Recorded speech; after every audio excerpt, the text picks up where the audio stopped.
Hello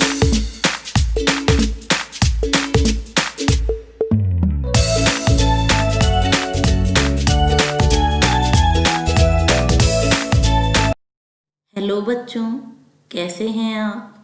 आज मैं आपको आपकी उत्कर्ष हिंदी पाठमाला का पाठ 14 चाणक्य नीति पढ़ाने जा रही हूँ, जिसे पाठ में एक नाटक के रूप में प्रस्तुत किया गया है।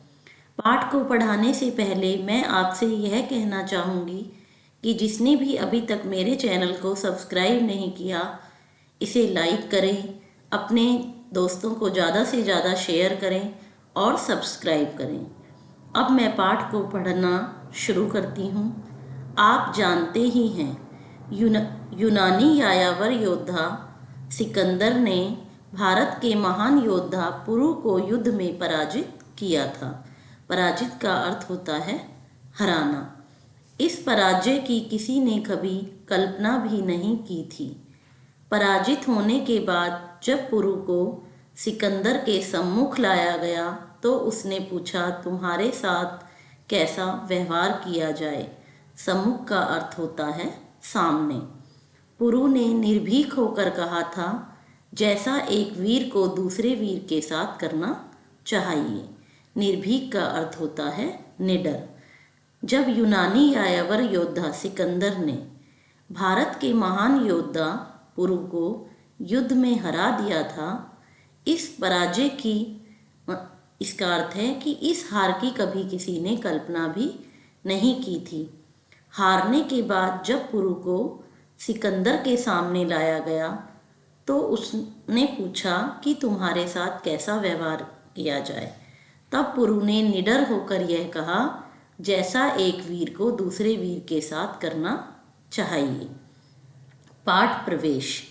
इस नाटक में कूटनीति के महारथी आचार्य चाणक्य ने वे कारण उजागर किए हैं जिनके चलते पुरु जैसे महान योद्धा को भी पराजय का मुंह देखना पड़ा। आचार्य को पुरु की ही नहीं, हमारे देश के तत्कालीन सभी राजाओं की रीति नीति में ही वे लक्षण दिखाई देते हैं जो उनकी तमाम शक्ति को, उनकी तैयारियों को धूल में मिलाने में समर्थ हैं। आचार्य का मानना है कि हार के बीज तो हमने स्वयं ही बोए हुए थे। पात्र परिचय।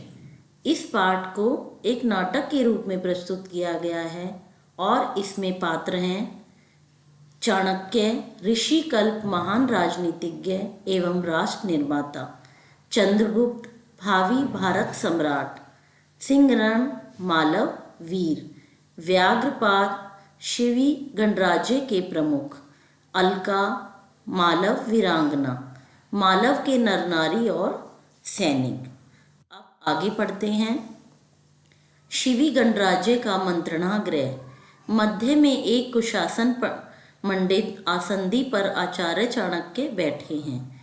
उनके सामने गंभीर मुद्रा में शिवी गणराज्य के प्रमुख व्याघ्रपाद, वहाँ के महादंडपाल कुमार चंद्रगुप्त, मालव कुमारी अलका और कुमार सिंहरण बैठे हैं। सबकी मुद्रा गंभीर है। चाणक्य दीर्घ निश्वास के साथ सिंहरण से कहते हैं, तो तुमने अपनी आंखों से सिकंदर और पुरु का युद्ध देखा। चाणक्य ने सिंहरण से पूछा कि क्या तुमने अपनी आंखों से सिकंदर और पुरु का युद्ध देखा था। तब सिंहरण कहते हैं, हाँ आचार्य, आपके आदेश से मैं आदि से अंत तक इस युद्ध में पुरु के सैनिकों के बीच उपस्थित रहा। इसका अर्थ है कि सिंहरण ने कहा आचार्य से कि आपके आदेश से, आदेश का अर्थ होता है आज्ञा। उन्होंने कहा कि मैं आपकी आज्ञा से आदि शुरू से लेकर अंत तक मैंने इस युद्ध में पुरु के सैनिकों के बीच मैं उपस्थित रहा था। उनके साथ कंधे से कंधा मिलाकर मैंने यवन सैनिकों से युद्ध किया। चाणक्य पुरु की पराजय इस आर्य राष्ट्र का महान दुर्भाग्य है। चाणक्य कहते हैं कि जो पुरु की हार है वो इस आर्य राष्ट्र के लिए एक महान दुर्भाग्य है, मतलब बड़ी ही दुर्भाग्य की बात है कि यह बहुत बुरा हुआ कि पुरु की हार हुई। इसकी आशंका मुझे पहले से ही थी, किंतु पुरु ने मेरे परामर्श पर ध्यान ही नहीं दिया। परामर्श का अर्थ होता है सलाह।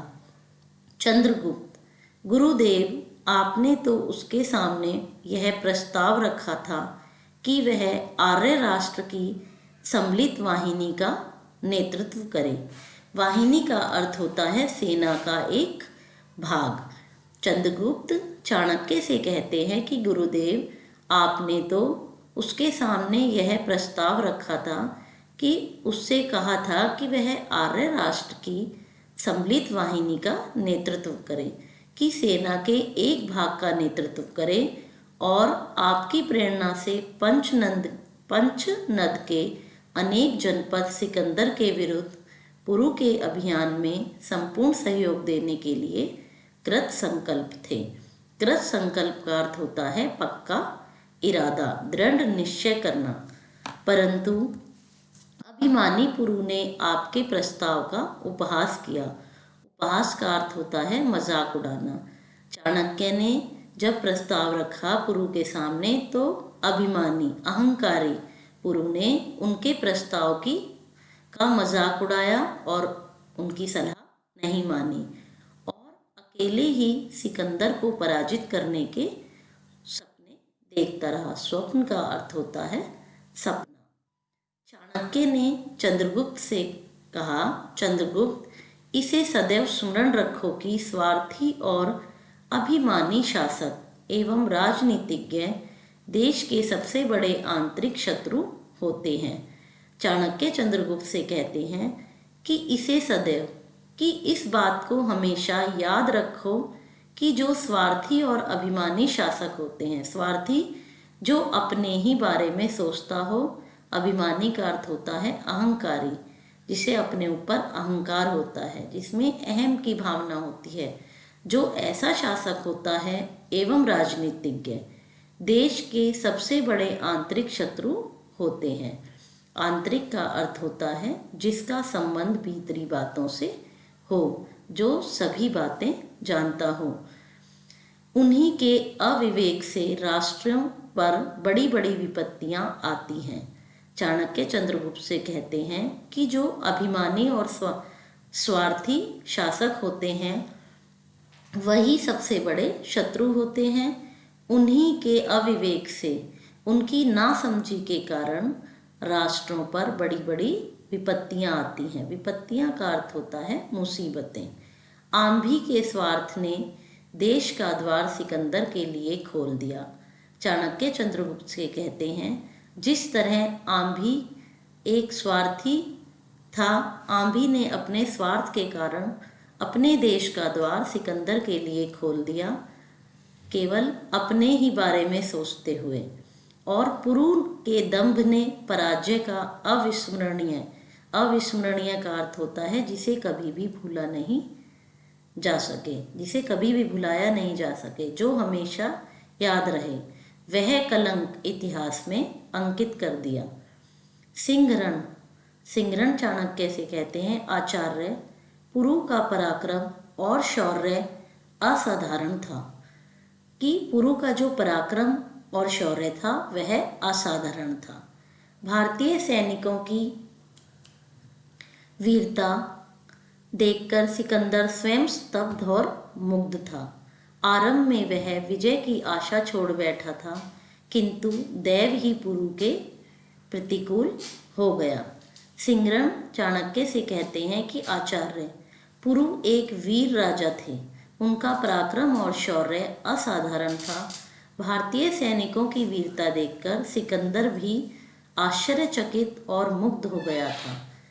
आरंभ में, शुरू में वह विजय की आशा छोड़ बैठा था। उसे यह लग रहा था कि वह पुरु से हार जाएगा, किंतु दैव ही पुरु के प्रतिकूल हो गया। प्रतिकूल परिस्थितियों का अर्थ होता है कि परिस्थितियां उसके प्रतिकूल हो गई, उसके विरुद्ध हो गई। चंद्रगुप्त, दैव किस भांति पुरु के प्रतिकूल हो गया। सिंहरण, अंतिम निर्णायक युद्ध होने के पूर्व कई बार सिकंदर की सेना ने वितस्ता पार कर इस पार आने का प्रयत्न किया। प्रयत्न का अर्थ होता है प्रयास। कि जब अंतिम निर्णायक युद्ध हुआ उससे पहले कई बार सिकंदर की सेना ने वितस्ता नदी का नाम है, वह पार करके इस पार आने का प्रयास किया।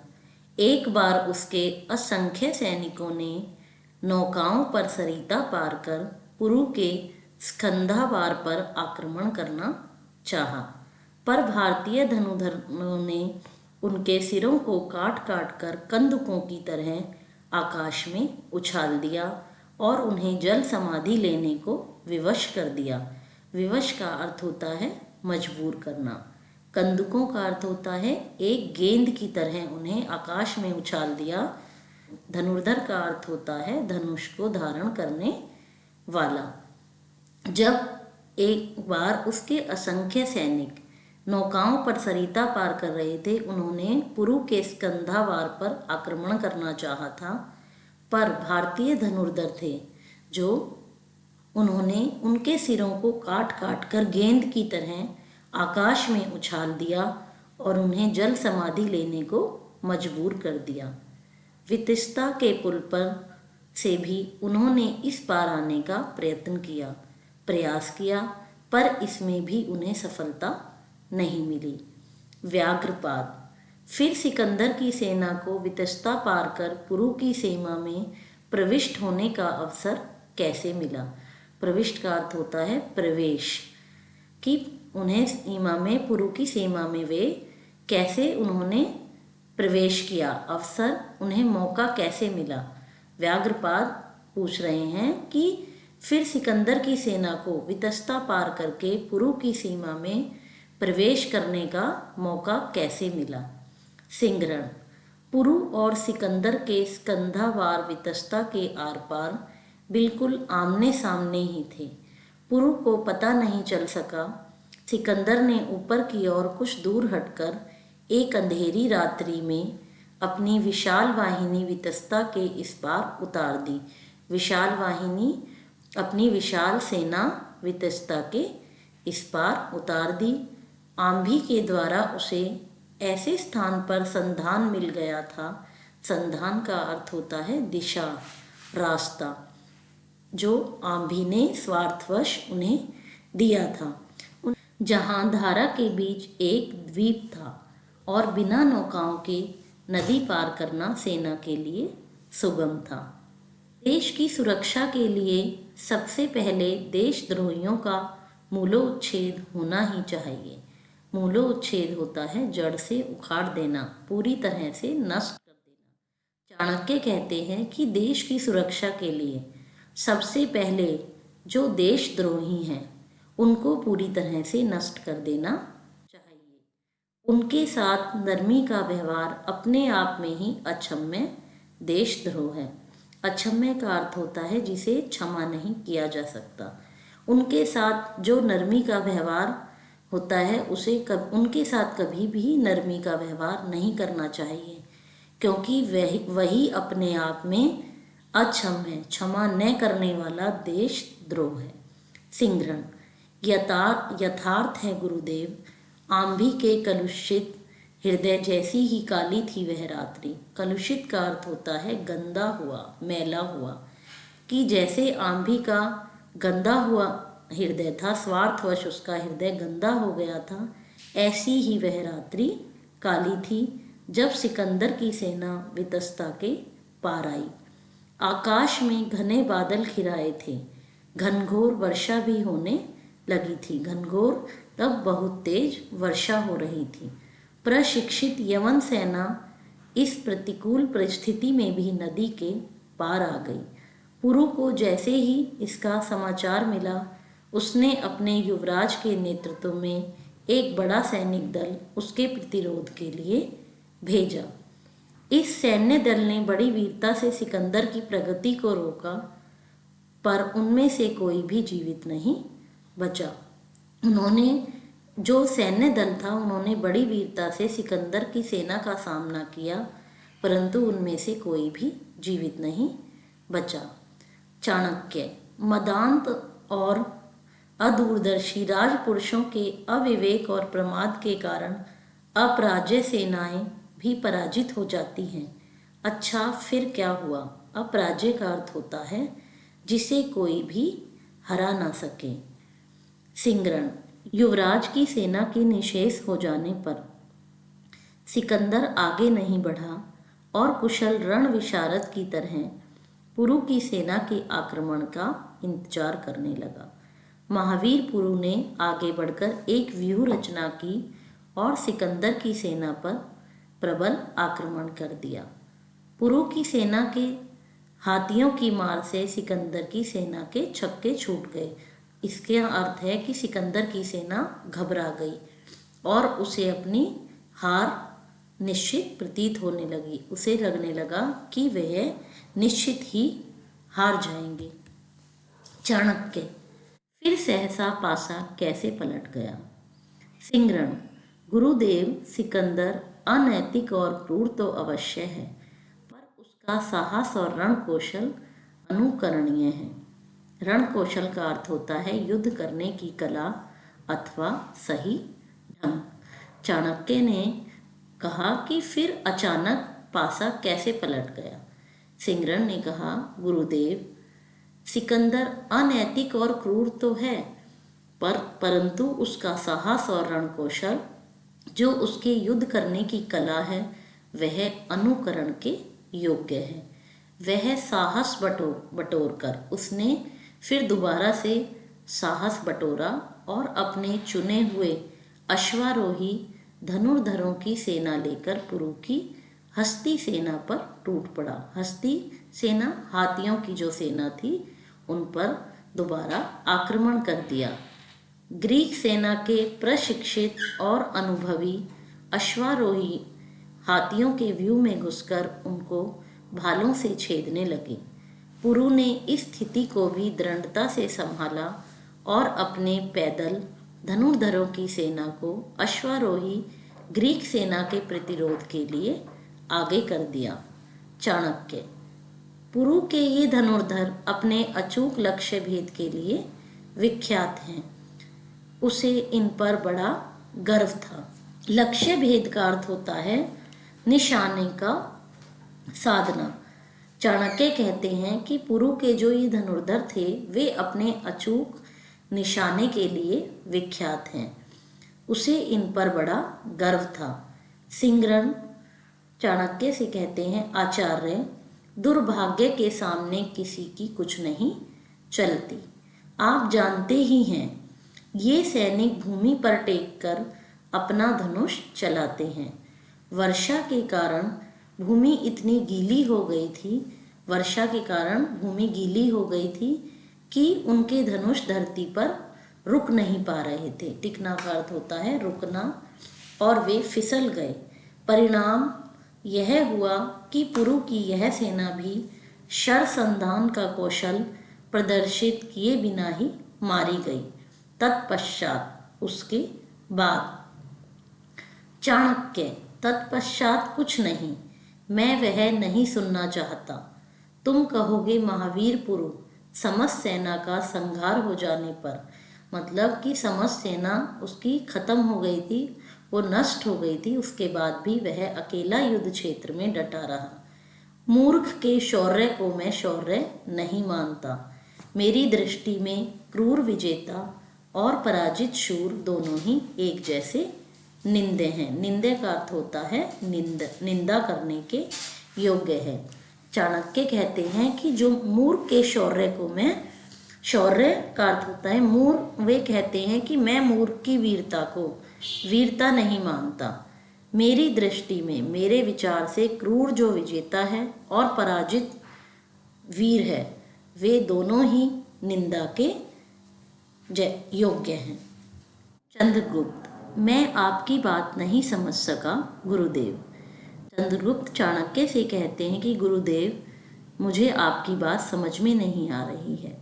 चाणक्य, मेरी बात बड़ी सरल है चंद्रगुप्त। मैं कहता हूँ अच्छे शूर कभी पराजित नहीं होते। यदि वे पराजित होते हैं तो अपने या अपने नेता की अदूरदर्शिता, जड़ता और प्रमाद के कारण। चंद्रगुप्त, आचार्य देव आप चाहते क्या हैं? चाणक्य, चंद्रगुप्त सुनो, मैं चाहता हूँ हमारे इस देश में शौर्य के नाम पर पराजय की पूजा कभी नहीं की जाए।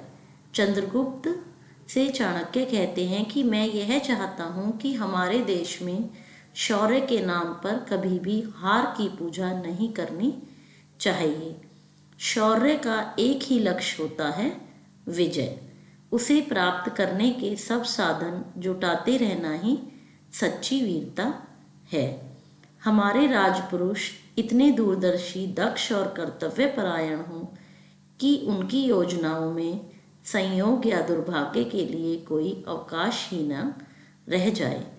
हमारी सेनाएं इस प्रकार प्रशिक्षित की जाएं कि वे जल, स्थल, मरुस्थल, गहन वन एवं दुर्लभ पर्वत शिखर पर अप्रतिहत गति से जयशणु युद्ध कर सकें। भयंकर वर्षा, ग्रीष्म और प्रचंड शिशिर जैसी प्रतिकूल से प्रतिकूल ऋतुओं में भी उनका विजय अभियान अकुंठित रहे। दुर्लभ का अर्थ होता है जिसे लांघना या पार करना कठिन हो। जयिष्णु का अर्थ होता है जीतने वाला। चाणक्य चंद्रगुप्त से कहते हैं कि मैं चाहता हूँ कि हमारे इस देश में शौर्य के नाम पर कभी भी हार की पूजा नहीं की जाए। शौर्य का केवल एक ही लक्ष्य होता है, विजय, और उसे प्राप्त करने के लिए हमें सभी साधन जुटाते रहना चाहिए। यही सच्ची वीरता कहलाती है। हमारे राजपुरुष इतने दूरदर्शी, इतने दक्ष और कर्तव्यपरायण होने चाहिए कि उनकी योजनाओं में संयोग या दुर्भाग्य के लिए कोई स्थान नहीं रहना चाहिए। हमारी सेनाएं इस प्रकार उनका कहना है कि सेनाओं को इस प्रकार शिक्षित करना चाहिए कि वे प्रतिकूल से प्रतिकूल परिस्थितियों में, प्रतिकूल से प्रतिकूल ऋतुओं में भी उनका विजय अभियान अकुंठित रहे।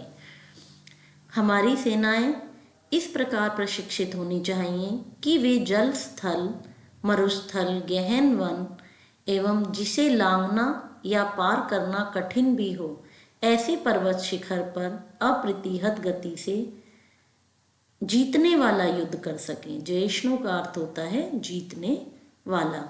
वे भयंकर वर्षा, ग्रीष्म की वे भयंकर वर्षा, तेज वर्षा, गर्मी, तेज ठंड जैसी प्रतिकूल से प्रतिकूल ऋतुओं में भी उनका जो विजय अभियान है वह अकुंठित रहे।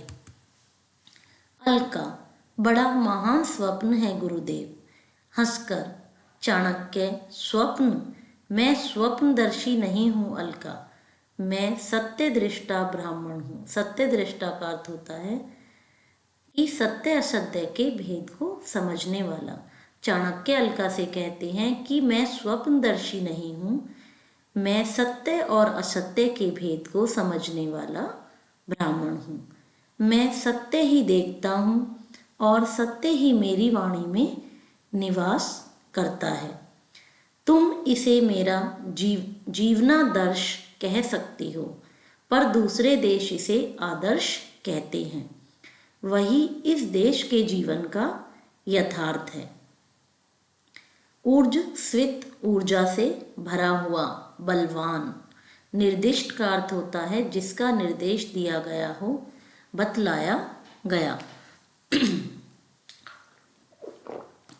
चंद्रगुप्त, गुरुदेव आपकी ऊर्जस्वित वाणी के इस महाप्रवाह में हमारे तन, मन और प्राण आपके निर्दिष्ट लक्ष्य की ओर बह चलने को आकुल हो रहे हैं।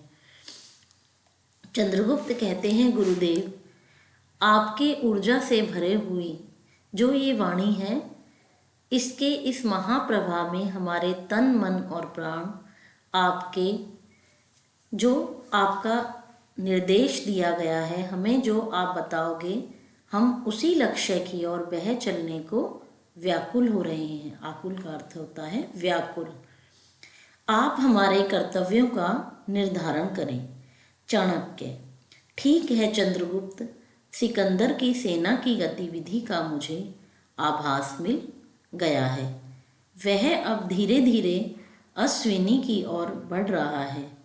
वह इस मार्ग में पड़ने वाले ग्लेचुकायन, कंठ और अम्बष्ट गणराज्यों को ध्वस्त और त्रस्त करता हुआ आगे बढ़ेगा। सिकंदर की सेना को पराजित करने के लिए इन तीनों गणराज्यों की सम्मिलित शक्ति पर्याप्त है, पर अब इतना समय नहीं है कि वे सम्मिलित मोर्चे का निर्माण कर सकें। दूसरे पुरु की सेना पथ प्रदर्शक बनकर अब ग्रीकों के आगे आगे चल रही है। अतएव इन छोटे छोटे गणराज्यों का टिकना तो कठिन है। अतएव का अर्थ होता है इसलिए। अलका अलका चाणक्य से कहती हैं कि फिर क्या किया जाए गुरुदेव। चाणक्य, अलका, तुम और सिंगरण अपनी टोली के साथ इन गणराज्यों में फैल जाओ और साधु, कवि, नर्तक, नट, पुराणवाचक, कथाकार, उपदेष्टा आदि के रूप में जनता के मनोबल को ऐसा दृढ़ बनाओ, ऐसा मजबूत बनाओ कि वे विषम से विषम परिस्थिति में भी, कि वे कठिन से कठिन परिस्थिति में भी अटल और अचल रहें। तुम अपने दल में विश्वसनीय और कुशल व्यक्तियों की वृद्धि करते रहो। अलका, जो आज्ञा गुरुदेव। चंद्रगुप्त, मुझे क्या करना है आचार्य। चाणक्य, वत्स, तुम अपने दल के साथ उन पश्चिमी गणराज्यों में फैल जाओ। चाणक्य चंद्रगुप्त से कहते हैं कि तुम अपनी सेना के साथ उन पश्चिमी गणराज्य में फैल जाओ जिनको सिकंदर ने पराजित किया है, जिनको सिकंदर ने हराया है। इन राज्यों में तुम यवनों के विरुद्ध विद्रोह की आग भड़का दो, जिससे वे फिर इस रास्ते से लौटने का साहस न कर सकें। चंद्रगुप्त चाणक्य से कहते हैं, गुरुदेव, वह तो मगध को पददलित करने का स्वप्न देख रहा है। अभी उसके इस रास्ते से लौटने की स्थिति ही चाणक्य के रहते उनकी जन्मभूमि पर यवनों के चरण नहीं पड़ सकते। मैंने सब व्यवस्था कर दी है। मेरा संदेश वहाँ के महामंत्री के पास पहुँच गया है। वह भी तैयारी कर रहा होगा।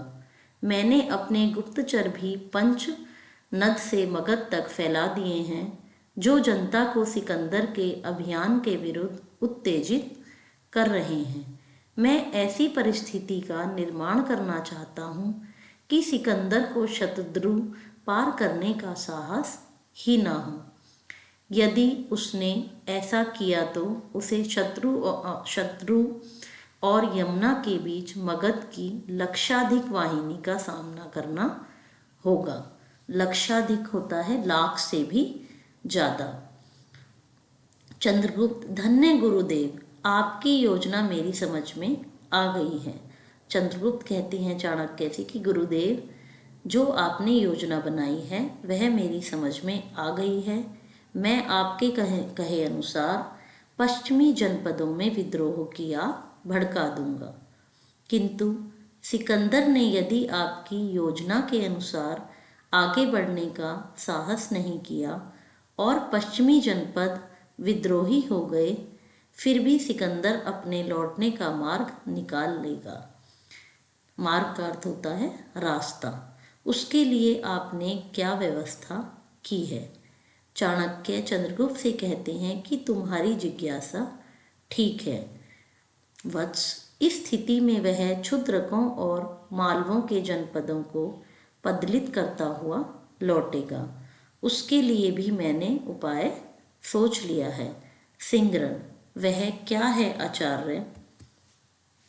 चाणक्य, सिंगरण, अलका के साथ तुम कठ और अम्बष्ट की जनता को प्रबुद्ध करते हुए शीघ्र से शीघ्र मालवा पहुंचो। प्रबुद्ध का अर्थ होता है जिसका असर पड़ने लगा हो।